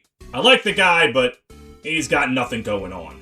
And if you're wondering about Revelations, by God did they fuck over Effie in Revelations. She joined 7 maps later than she would in Conquest, losing out on the early game that makes her really, really good, and her base stats are barely adjusted for it, going up only by about 1 or 2 in every stat, in exchange for missing, let me say it again, 7 chapters. She gets easily folded by enemies in her join map. Benny manages to make out a little bit better, since his stats were already adjusted for being recruited later in the game, so in a weird twist of fate, Benny is actually the better unit in Revelations. Yeah, 3 cheers for Benjamin. But yeah, they're both not that great. Benny can work, but Effie just can't. She just gets fucked way too hard. So, we're just done with phrasing, right? That's not a thing anymore? For Armor Knights, it is very tragic that Fire Emblem Echoes apparently hates fun, as they think giving you a ring that gives you 40 speed and 5 movement is too broken and have changed it to 10 speed and 1 movement. And the Angel Ring still gives 20 luck, but not 40 like it did before. So the goofy rings that armors were able to use and be fun with are no more. Instead, they do get combat arts. Specifically Swap from Fire Emblem Heroes helps them position themselves a little better on the battlefield, but for the most part, armors are unchanged from Fire Emblem Gaiden. Barons possess a new class skill called Heavy Armor, which halves damage from bows. It's not useless, but it's not exactly the most eye-catching thing either. They do get a new final promotion in the form of a Spartan class in the DLC, and like every DLC class in Fire Emblem Echoes, it's really cool, but wildly unnecessary. Lucas and Valbar are largely the same. They'll function well early on, but the longer the game goes on, the harder it gets to use them. Valbar more than Lucas, because Celica's maps really do not like Armor Knights. And Forsyth still comes in underpowered. The addition of supports can help them on the front lines a little bit, but it's ultimately not enough to make them very good in the end of the game, unless, again, you want to wait for them. Like in a lot of games in the series, they are functional if trained. In Fire Emblem Three Houses, Armor Knights are incredible. Armor is something that every unit wants to study. Armored Knight is a class that a ton of units want to be. And it is a class almost no one wants to actually stay in. Before I get into that, let me just explain how Armored Knights work in this game. At the intermediate level, there's the Armored Knight class, which is an axe-wielding class that's the same as it ever was, really. High defense, poor movement. Mastering it gets you the skill Armored Blow, which gets you 6 defense when you initiate an attack. Solid, solid. Reaching the advanced level gets you access to the Fortress Knight class, which again uses axes as well as lances, and at Mastery gets you the skill Pavice, which has a dexterity % chance to half sword, axe, lance, and gauntlet damage. If you're wondering why it doesn't have bow damage anymore, that was moved over to the Paladin's Aegis skill. And when you reach the Master level, you get the Great Knight class, getting a mount, and upon mastery, the ability Defiant Defense, which increases your defense by 8 if you're at a quarter HP or less. All in all, the class is very tanky, and even on higher difficulties, it can be a very good strategy to have these armor units around to tank on the front lines. With incredible bulk, these things will do their job, though as always they will die if a mage so much as looks at them. And due to how Fire Emblem works, you can actually have units learn the Armor Knight class, and it can help them even if they never stay in it. Having a unit study up in Armor Knight will get them the skill Weight -3 at Armor Rank C.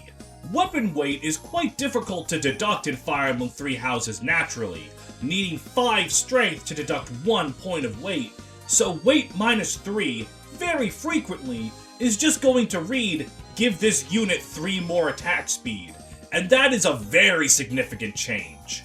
So not only is it worth it to learn heavy armor, but due to how class certifications work, it's worth it for quite a few units to become an Armor Knight. Because when you change classes in 3 houses, if one of your base stats is lower than the class's base stats, it automatically gets bumped up to that number. And the Armor Knight's base defense of 12 is very high for a lot of low defense units like Lysithea or Raphael. So having them become an Armor Knight for 1 second to get that defense bump, and then go back to whatever they were doing before, is a very good strategy. So if their high bulk can be useful and becoming them is worth it for a lot of characters, why aren't they a good class? Well, take a guess. Spoiler, I'm not even going to let you guess. It's the movement. It's always the movement. Fire Emblem 3 Houses is a very movement-dominated game. When every unit you have has the potential to become a paladin or a wyvern lord, movement matters a lot. You're going to need to do something to warrant not just being given 8 movement and a mount. Mages have long-range spells and support spells that make it worth it, and Armored Knight's frontline tank ability just isn't enough for efficient play. The meta of 3 houses is entirely movement-based. But, as always, on a casual pace, Armor Knights are incredible. In fact, they can be a very, very useful tool on maddening difficulty. And honestly, at this point, I think y'all get the memo. Useful on fast-paced play, good on casual play. Though arguably even better on casual play than in some games prior. Having around a Fortress Knight or a Great Knight is genuinely useful, so it should be considered if you're ever playing maddening. As for the Armor Knights themselves, looking over what all of the characters in the game eventually grow into and become, there's only 2 units that are canonically Armor Knights, and the first of them is Dedue, and he is fantastic. Again, bulk is really appreciated, especially in the early game, and what makes Dedue an even better Armor Knight is his personal skill that grants him 4 defense if he just stands still and waits for a turn. This makes him an incredible front line, virtually impervious to damage in the early goings of the game when your other units are just not capable of that. And because of that, he'll get a lot of usage, he'll grow really well, and he'll become an amazing Fortress Knight and Great Knight. His only flaw is that he's gone for the first few chapters after the time skip, and he does miss out on a lot of experience and education while he's gone. He's a good enough unit that he can make up that difference pretty easily, but you do really miss that Dedue is there. Still though, even if he wasn't canonically an Armor Knight, he's the most Armor Knight man to ever exist. Really high defense, really high HP, really high strength, speed and resistance are a mere suggestion. He's a solid frontline tank, and one of the better armor units in the series. He's just standing there, menacingly! The second Armor Knight you can get is Gilbert, who exists purely to replace Dedue for those maps where he's not available. He's exclusively recruited post-time skip in the Blue Lions, and is joined at the first map of the time skip, so he comes in immediately out the box ready to do his job and tank on the front lines. He has great defense, HP, and strength, can do an amazing job tanking, he's more useful on maddening difficulty because that's where the class is more useful, etc, etc. He's basically the same thing as Dedue, just comes in a lot later and is a little weaker overall, but you know, he's still more than functional. There isn't really anything interesting to talk about with Gilbert, so I guess I can bring up how it's kind of weird that he, at the launch of the game, was the only unit in the entire game that was exclusively recruited post-time skip. It made him kind of unique, being a route-exclusive character that was only available halfway through the game, though post-game updates would add Yuritsa to the Black Eagles, so it's Gilbert and Yuritsa now. Claude gets no one post-time skip, but you know, that makes sense. It's not like there was anyone in Claude's life that would make sense for him to recruit post-time skip. He just doesn't have someone like Dimitri and Edelgard do. There's just no one that makes any sense for him. Oh well, that's the way the cookie crumbles. All in all, Armored Knights have a good showing in 3 houses. They're not very fast, you'll have to wait for them to get to where they're going, but if you do, they can save your ass, especially on Maddening. And honestly, that's good enough for me. And now at the most recent entry, we have Fire Emblem Engage, which does some interesting things with Armored Knights. They have their same branching promotion way back from Sacred Stones, Fates, and Awakening. They start out as Armored Knights and can promote into either Generals or Great Knights. What's particularly interesting here is that Armored Knights and Generals are part of the Armored Combat style, which means that they cannot be broken. In Fire Emblem Engage, if you hit an enemy with a weapon they're weak to on the weapon triangle, they become broken and de-equip their weapon, letting you beat the shit out of them with no fear. Armored battle styles cannot be broken, which synergizes really well with what you want the class to do. Go in the middle of a bunch of dudes and take a bunch of hits. With this, you don't have to worry about them being broken, so they'll always be able to counterattack no matter what. And, very importantly, the Great Knight is not considered an armored combat style, they're considered cavalry. So this actually makes the distinction between Great Knight and General really good.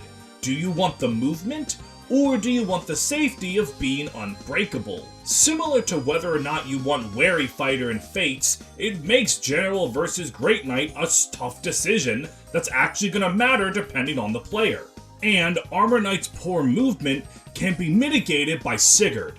Using his emblem, not only does he give you more movement when you're using it, but you can inherit the skill Canter to get extra movement after performing an action permanently. And that skill, while it's really an automatic include for everyone, really helps Armor Knights especially, helping their positioning and just general movement incredibly well. He's an auto bond to every single Armor Knight. And as for skills, Generals get swap, allowing them to swap places. It's a skill that's been in Fire Emblem for a while, and it's quite useful in positioning an Armor Knight to where you want them to be. And Great Knights get the skill Ally Defense, which reduces damage they take by 3 if they're in between an ally and an enemy. It's a lot easier to pull off than you would think, so it really helps to the Great Knight's bulk. Both options are very good, though it is worth noting that Engage is another game like Fates, where if an enemy realizes that they do no damage, they're just going to ignore you. So you can suffer from success if your Armor Knight's defense is too high, but even then, them not attacking you can be useful in and of itself. It's a pretty good game for the class, but how good are the individual units? Louis is one of the strongest Armor Knights in the franchise, comparable to the likes of Oswin. He is one of the best units in the early game of Engage, dealing a ton of damage and taking little to nothing in retaliation. His personal skill means he'll take 2 less damage if 2 women are nearby. A little weird, but definitely effective, and you can make good use of it. He's strong, and with the Sigurd emblem, he can really get some good movement going, so his one weakness kind of doesn't exist. The main problem for him is using him in the mid to late game. It's not like he can't contribute. Even on the highest difficulty, if you use Louis from the map you get him to the very end of the game, he'll do something good on every map. It's more so that deployment slots in Engage are quite limited, and the mid-game of Engage just gives you ridiculous units. Louis can contribute, but if you want to compare that to Ivy, Kagetsu, Zelkov, Fagado, the Sun-Kissed siblings, Marin, Sedal, Hortensia, saying that he can do the same as all of them is just ridiculous. He's good, but he just suffers from stiff competition, and unless you're a god like Chloe, you're not seeing the light of day compared to all of those. Still, you can tell all of those units I just mentioned to go fuck themselves and deploy Louis. He'll do an amazing job. Jade is just unfortunate. On paper, she's supposed to be the faster, more magically defensive Louis. The problem with that is, in practice, her resistance and speed are not high enough to actually help her not get doubled or tank magic attacks, so Louis' higher strength and defense mean a lot more. Her personal skill gives her 2 resistance if she waits and does nothing, a strictly worse version of Dedue's skill from the last game, and there just isn't much going for Jade, especially because she doesn't have the incredible early game that Louis does, and if you try to use her in the next part of the game, she's immediately getting outclassed by all the units that I mentioned earlier. If you want to use her, she does have the saving grace of showing up right before you lose the emblems, so there's just enough time to get her canter permanently, but other than that, she'll function. It's just, if you want her to function, she's going to be doing a lot worse than Louis. But if you're doing an Iron Man context, or you just happen to like Jade as a character, she'll do the job enough. Look, she's one of the worst units in Engage, but Engage is kind of designed like Conquest, where even the worst unit can still do something if you try. So yeah, Jade exists. That is certainly something she's got going for her. The other thing Jade has going for her is that she's not Bunet, who is widely considered to be the worst unit in the entire game. And, yeah, he is. He has nothing going for him. Not being tanky enough to really tank, not being strong enough to really do damage, and his personal skill, Seconds, means that if he eats a packed lunch, there is a luck-based % chance that the packed lunch won't go away in his inventory. And if you're wondering what a boxed lunch does, almost all of the time, it just heals 20 HP. Which isn't nothing, but it's certainly not something that you want to dedicate a character's entire personal skill to. A personal skill, I might add, that doesn't even have a guaranteed proc chance. Bunet, at best, is an Iron Man replacement or a filler unit. He can exist, maybe tank 1 single hit, quite possibly even 2, and then do nothing else. The only interesting thing about him is his garbage personal skill can technically find some use. If you have Bunet equipped with Celica's skill Favorite Food that makes a character's Engage gauge fill up immediately if they consume their favorite food, what you can do is have Bunet equipped with Byleth, have him Goddess Dance for 4 units, and then when that runs out, he'll eat his favorite food, and then he'll be able to do Goddess Dance again to dance for 4 units, and if the map somehow isn't over after 2 Goddess Dances, and Bunet's personal skill activated to give him another lunch, he can eat it, instantly fill his Engage gauge again, and then dance a 3rd time. That is never going to actually happen in a map. It is pure cope and delusion. But the fact that that strategy technically exists does mean that Bunet offers something that's unique. Technically. And while those are all the Armor Knights in the base game, the DLC adds one more Armor Knight, Macellan. And she is even more min-maxed than Louis, sporting the highest strength growth in the entire game, and one of the highest defense growths in the entire game. She is meant to be a frontline monster, even getting a skill that reduces damage by 2 if she's next to an ally, which is very easy to pull off. Her main problem isn't that she can't work. As I've said, generals do have a place in Engage. The problem is that abysmal dexterity. Macellan is already an axe specialist, meaning she's using the least accurate type of weapon. So combine that with her own really poor accuracy, she struggles to hit so many enemies. Her ability to use her massive strength is just a coin flip every time. She can still function, but that hit rate means that she's often going to be inferior to Louis or Jade. She's just not gonna hit anything. It's an Achilles heel that she just can't overcome. If you really like Macellan, you can try to give her a bunch of skills to up her accuracy. Her accuracy is still going to be suspect. It's really a shame that that one fatal flaw holds her back that much, but it really does. Even Louis, with his pretty accurate lances, can occasionally have hit problems. So Marnie, if she was a sword general, would be a lot better, I think. And that does it for Armor Knights across the entire franchise. Looking back, a lot more of them work than I initially realized. Sure, you have to stop for all of them, but I think Armor Knights get a really bad rap because they're the worst unit for the most common type of gameplay that's talked about. And this isn't a dig at LTC or efficient players. The reason that kind of discussion dominates the gameplay side of the Fire Emblem fandom is because it's very interesting and fascinating to talk about.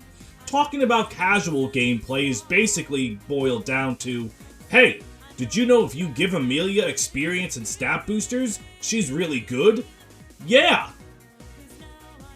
And then the entire conversation just ends. Meanwhile, talking about efficiency or LTC runs, you can learn things like how promoting Ross into a pirate before Renval allows you to save exactly one turn by having him ferry someone across the water. That's interesting. That's a fact that can lead to discussion and learning something. But I think this has created an environment where people start to use or not use a lot of units that they might find fun to use or not use. Dancers are considered broken in every game that they're in, but maybe you don't want to use a dancer, you want to just deploy another combat unit. Armor units are terrible in almost every game they're in for efficiency's sake, but maybe you want to give one a pair of boots to help their movement and have them go off into the front lines. Fire Emblem is a game series where player expression is at its forefront. You can do whatever the hell you want. And I think Armor Knights are made for that. There's a reason almost every fan hack in existence buffs the shit out of Armor Knights. Sometimes a bit too much. It's because a lot of people like using the class, so I think it has a lot of value. It's one of Fire Emblem's most iconic classes, and I gladly slow down to use them every time I play a Fire Emblem game. And you know what? You might have fun doing it too. So go on, use that god-awful Armor Knight. You might just find out they're a bit more worth it than you think. Thank you all for making it to the end of another feature-length film. These videos are really fun to make, and I'm glad that I got to start 2026 with a video on my favorite class in the entire series. Or one of them. Which one is my favorite between Armor Knight and Dark Mage fights eternally with no clear victor. If you've made it this far, thank you very much, and please, let me know what class you would like to see me cover next. There is still a lot more for me to go through, we're just getting started. And before I head off, I would like to thank my patrons, whose constant support helped make this channel possible, and without them, well, I would actually still be doing this, I would just be more poor. My patrons include the likes of Across the Night, Adebayo Thompson, Alex Araliga, Amu is not beating the Tails allegations, Andrew Crockett, Bean Juice, Hell on Heelys, Jae Hyun, Despacito 2, Larmachi, Ly 7Volt, Morgan Lorgan, Played Arrow, played it like the pattern, Ranger Man Sam, Sean Vossi, Shen Lu, Viri the Artist, Ya Girl Olwyn, Brentendo 11, Drew Hack, Fire Emblem Lord, Ginger, Goo Goo Gaga, Cornelia Milkers 92, Inverse, Lev Maverick, Maple Knight, Sombret, and Upscale Furry Trash. Thank you all for your continued support, and I'll see you in the next one. Take care.